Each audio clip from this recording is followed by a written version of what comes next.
હવે હું જેને જોઈને નામ લેવું તેનું આપણે તાળી વટાવીને અભિવાદન કરીએ, બરાબર? તો સૌથી પહેલા તો સવારે 9 વાગ્યાથી આપણી રેલી નિહાલીથી નીકળી મિયાપુર, કરચેલિયા, વાસ્કોઈ, પછી વલવાડ અને અનાવલ મુકામે પહોંચી. તો 9 વાગ્યાથી આ રેલી પતે 7-8 વાગ્યા સુધી આપણી રેલીને જેને સુરક્ષિત રાખી એવા પોલીસ સ્ટાફનો આપણે તાળીઓથી અભિવાદન કરીએ. પીએસઆઈ સાહેબ, પીઆઈ સાહેબ, મહુવા પોલીસ અને જીઆરડીના તમામ સ્ટાફનો આભાર માનીએ છીએ કે તમે આ રેલીને સુરક્ષિત રીતે પહોંચાડી. સાથે જીઈબીના સ્ટાફ છે જેમણે આપણા સાધનને એસ્કોર્ટ કરીને અહીંયા સુધી પહોંચાડ્યા સુરક્ષિત, એમનો પણ અભિવાદન કરીએ. સાથે સાથે તમે બધાએ સમાજની એક વાત માની કે ગઈ વખતે જેના લીધે આપણા સમાજનું નામ બગડ્યું હતું, રેલીની ઇજ્જત બગડી હતી, એવા સાયલેન્સર કાઢીને જે નીકળતા હતા એ બંધ થઈ ગયા આ વખતે 100%. એ બહુ મોટી વાત કહેવાય. એટલે આ સમાજની એકતા આ કહેવાય. હવે આદિવાસી સમાજ એટલે કોણ તે બીજા કેવું વિચારે ને એવું તમને કહું. હવે એમાં તમારે ફેરફાર કરવો છે કે એને ચાલુ જ રાખવું છે, કે તમારે વિચારવાનું. હું તમારા પર છોડું. આદિવાસી સમાજ એટલે કોણ? જે નાચવા માટે જ ભેગો થાય. તમે વિચારજો પોતે સાચું છે કે ખોટું. આદિવાસી સમાજ નાચવા માટે જ ભેગો થાય. આદિવાસી સમાજ જમવાનું રાખે ને તો જ ભેગો થાય. સાચું કે ખોટું? સૌથી મોટું આપણે અહીંયા 2-5 હજાર માણસ છે. તમે 50,000 માણસ ભેગા કરો અહીંયા, કોઈને ફરક નહીં પડે. તમે અહીંયા નાચી કૂદીને 2 દિવસો નાચ્યા કરો ને કોઈને ફરક નહીં પડે. આપણા સમાજના આટલા બધા પ્રશ્નો છે, ડોક્ટર સાહેબે ચર્ચા કરી, મેં પણ કીધા, હજુ પણ કહું. શિક્ષણમાં, નોકરીમાં, સ્કોલરશીપમાં, ભણવામાં, સામાજિક પ્રશ્નો, એ બધા પ્રશ્નો ઉકેલવા માટે તમારે લડવું પડે. અહીંયા 50,000 માણસો નાચી કૂદીને ભેગા જતા રહે, કોને ફરક પડે? જયારે ઇલેક્શન આવે, વોટ માંગવાનું આવે, ત્યારે પેલા લોકો શું કહે ખબર? કે આ તો અહીંયા 50,000 ભેગા થઈને આપણે ચિંતા નહીં કરવાની, એ તો બધા 100 રૂપિયાના ગ્રાહક. આ આપણા સમાજની એકદમ સાચી હકીકત છે. જયારે ચૂંટણીમાં સારો નેતા આવે, મત આપવાનું આવે, ત્યારે આપણે બધા શું કહે? જે દારૂ વાળા છે, મરઘી વાળા છે તે માંગે. પણ જે સારા માણસો છે ને તેમ કે અમારા ફળિયામાં વાસણ આપજો, માંગે ને. અમારા ફળિયામાં બાકડા મૂકજો, મંદિર બનાવી આપજો, દિવાલ બનાવી આપજો. પણ કોઈ એમ નહીં કે મા બાપ હોય પોતાના છોકરા માટે કે ભાઈ અમારા વિસ્તારમાં એક સારી સ્કૂલ કે કોલેજ ખોલો. કોઈ માંગે? કોઈ નહીં માંગે. કોઈ આખા વિસ્તારમાં તમે જો સુરત થી આખું ડાંગ, આખી દક્ષિણ ગુજરાતમાં એક પણ સરકારી એન્જિનિયરિંગ કોલેજ છે, મેડિકલ કોલેજ છે, ડેન્ટલ છે, સાયન્સ કોલેજ છે, બધી આઈટીઆઈ ખોલે. એટલે તમે બધા 9માં 10માં નાપાસ થાય, આઈટીઆઈ કરે તો ફેક્ટરીમાં મજૂરી કરવા જ જાઓ. એ લોકો તે જ છે. આપણે મજૂર બનવાના.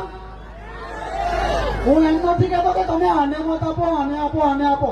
મગજ વાપરીને સારા માણસને તો આપો કે નહીં? આ વિચારવું જોઈએ તમારે. હું પણ કોઈ પાર્ટીમાં જોડાયેલો છું. હું એમ નથી કહેતો કે હું અહીંયા બહુ મોટી વાત કરું એટલે તમારે એને મત આપી દેવાનો. તમારામાં એટલી તો સમજ શક્તિ હોય ને કે ભાઈ કોણ આપણા સમાજ વિશે સારું વિચારે, સારું કરે. જો અહીંયા 50,000 માણસ ભેગા થાય એનાથી ફરક નહીં પડે. પણ જો આ વિસ્તારમાંથી 5-10 હજાર મત તૂટે ને એટલે દોડતા થઈ જાય, તમારું કામ થવા લાગે. એટલે આ ભેગા થઈને ફટકો જ્યાં પાડવાનું ને ત્યાં પાડજો. આ વાત મગજમાં ઉતારજો. હવે ઇલેક્શન આવે 2-5 મહિના પછી, ત્યારે પાછા દારૂ, ચવાણું, સાડી, કાસ્કી, બાકડા, તપેલા એવું બધું માંગીને આ સમાજને પૂરો નહીં કરતા. આ ઉપરના લોકો આવી વાત કરે આપણા વિશે. મારી મમ્મી પણ સત્તામાં હતી, હું એમની સાથે ગયેલો સુરત. મેં આ મારા કાને સાંભળેલી વાત છે કે એ લોકોને તો બહુ ધ્યાન નહીં લેવાનું, એ તો બધા 100 રૂપિયાના ઘરાક, કઈ વિચારવાનું નહીં, એમ કોઈ કામ નહીં કરવાનું.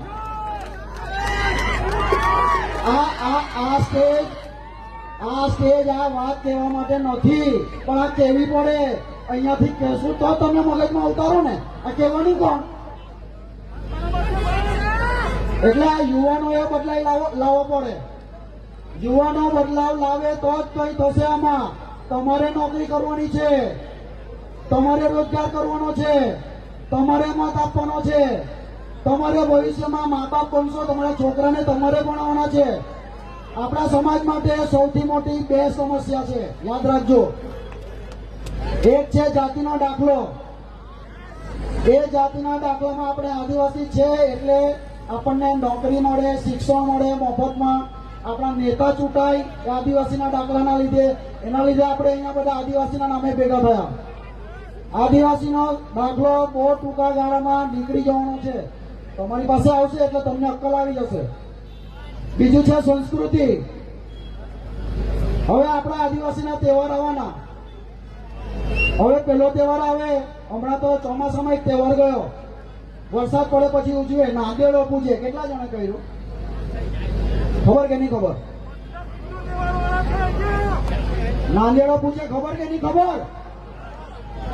હવે તમને આદિવાસી કોણ કહે વિચારો. ચાલો, 2-5 ગામમાં ઉજવ્યો હશે નાંદેડો, અહીંયા 5 કાકડામાં ઉજવેલો, ફોટા મેં જોયેલા. તો હવે આપણે તહેવાર આવશે, વાઘ બારસ આવે ને, ખબર કે નહીં ખબર? તો તમારા ગામમાં, તમારા મોહલ્લામાં વાઘ બારસ ઉજવવી પડે. ભાઈ આદિવાસી તરીકે ટકી રહેવું હોય ને, અહીંયા નાચી કૂદીને છૂટા પડી જાય, જય આદિવાસી કરે, એનાથી ફરક નહીં પડે. આપણી સંસ્કૃતિ આપણે અપનાવી પડે તો આપણે આદિવાસી કહેવાય. એટલે બહુ બધી કડવી વાતો છે. આશા રાખું કે તમે પોતે પણ કઈ જાણો, સમજો, વિચારો. જ્યાંથી જાણવા મળે તમને વોટ્સઅપ, ફેસબુકના માધ્યમથી જ્યાંથી જાણવા મળે સાચી હકીકત જાણો. આપણા આગેવાનો તો કહીને થાકી જવાના. આપણી મેં આજે સમસ્યા કીધી ને, એના માટે આપણા સામાજિક આગેવાનો ડોક્ટર પ્રદીપ ગરાસિયા સાહેબની આગેવાનીમાં મુખ્યમંત્રીને મળવાના હતા. 27 ધારાસભ્યોને એ લોકો રૂબરૂ મળ્યા, લેખિતમાં બધું આપ્યું. મુખ્યમંત્રીને 52-54 વાર મળ્યા. કેટલી વાર? 52-54 વાર. તો પણ તો પ્રોબ્લેમ સોલ્વ નહીં થાય. 27 ધારાસભ્યોમાંથી 4 ધારાસભ્યો આપણી સાથે ઉભા રહ્યા. ચૈતર વસાવા, આનંદભાઈ પટેલ, તુષારભાઈ ચૌધરી અને જિગ્નેશ મેવાણી. એ તો એસસીમાં આવે. 27 માંથી 3 જ આપણા કામના. બોલો, જે આ સમસ્યા છે આપણી. તમે એમ કહે કે એમએલએ શું કામ બનાવવાના, સરપંચ શું કામ બનાવવાના, તાલુકા જિલ્લા પંચાયતના સભ્ય શું કામ બનાવવાના, કોને બનાવવાના? કઈ રોડ, રસ્તા, પુલ, બ્લોક એના માટે બનાવો? એ તો તમે ગાંડાને બનાવી દે ને તો પણ એ કામ થાય. ખરું કામ શું કે તમારા પ્રશ્નો છે, આપણા સમાજના પ્રશ્નો છે, તે તો વિધાનસભામાં વાત કરવાની. 54 વાર મળવા ગયા તેમ છતાં એક પણ દેખાયો નહીં. તેના માટે કોણ જવાબદાર? આપણે જવાબદાર, આપણે. એટલે આ વિચારજો અને મગજમાં કઈ વાત ઉતરે તો હવે એનું પાલન કરજો એવી આશા રાખું. બાકી તો દર વર્ષે આપણે આ નાચ્ય જ કરવાનું અને પૂરું થઈ જવાનું છે, એટલું યાદ રાખજો. આભાર. જય ભારત, જય આદિવાસી.